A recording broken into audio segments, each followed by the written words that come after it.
cuaca ekstrim yang terjadi dalam beberapa hari terakhir.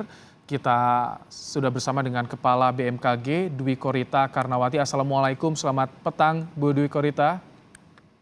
Assalamualaikum warahmatullahi wabarakatuh. Selamat petang, Mas Rahmat. Ya, Mas Rahmat. Baik, Bu Dwi Korita, ini banyak juga pertanyaan. Mengapa saat ini yang sudah disebutkan musim kemarau, tapi hujan deras masih terjadi, bahkan intensitasnya tinggi, durasinya lama pula, Bu Dwi Korita? Ya, betul sekali. Sebagaimana yang pernah kami sampaikan dalam perakiraan musim sekitar bulan April yang lalu, BMKG memprediksi musim kemarau yang kali ini terjadi adalah kemarau basah. Kenapa demikian? Karena masih terdeteksi adanya pengaruh La Nina lemah dan juga masih termonitor suhu muka air laut di perairan wilayah Indonesia itu relatif makin hangat dibandingkan suhu muka air laut di Samudra Pasifik dan Samudra Hindia. Dan hal tersebut juga berpengaruh terhadap propagasi pergerakan awan-awan hujan yang berada di wilayah Samudra Pasifik dan Samudra Hindia melintasi kepulauan Indonesia.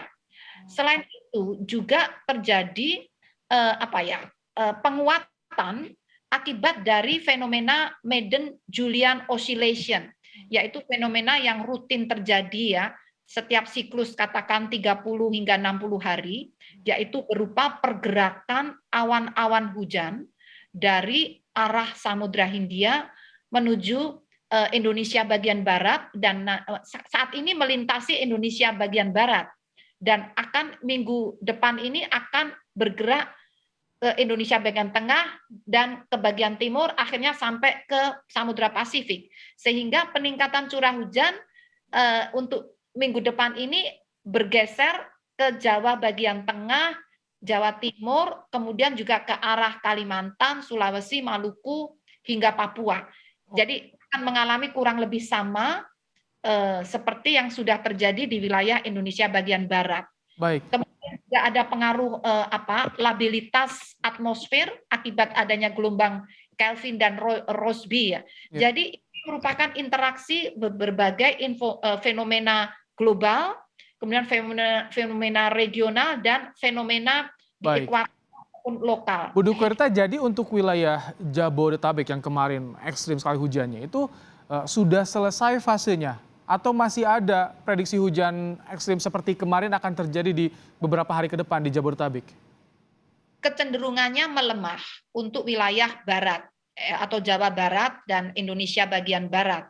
Namun minggu depan yang harus diwaspadai bergerak ke arah tengah dan akhirnya ke timur. Misalnya yang harus diwaspadai untuk mulai minggu ke depan itu adalah di Jawa Tengah dan Timur hingga sampai ke Kalimantan bagian tengah hingga timur dan Kalimantan Utara, serta Sulawesi bagian timur, kemudian Maluku, Maluku Utara, Papua Barat, dan Papua. Karena pergerakan awan-awan hujan dalam fenomena Madden-Julian Oscillation ini juga bergerak semakin ke arah Indonesia Tengah, ke timur, dan overlap dengan fenomena gelombang atmosfer, gelombang Kelvin dan Rossby, serta ada fenomena regional tadi atau fenomena global menghangatkan muka air laut di wilayah Indonesia. Yang harus diantisipasi tadi di Jawa bagian tengah hingga ke wilayah Indonesia bagian timur. Nah, untuk bagian baratnya bagaimana kewaspadaannya ketika melemah? Apakah masih tetap harus ekstra waspada atau bagaimana, Bu? Semakin melemah, tapi bukan berarti sudah tidak ada hujan ya.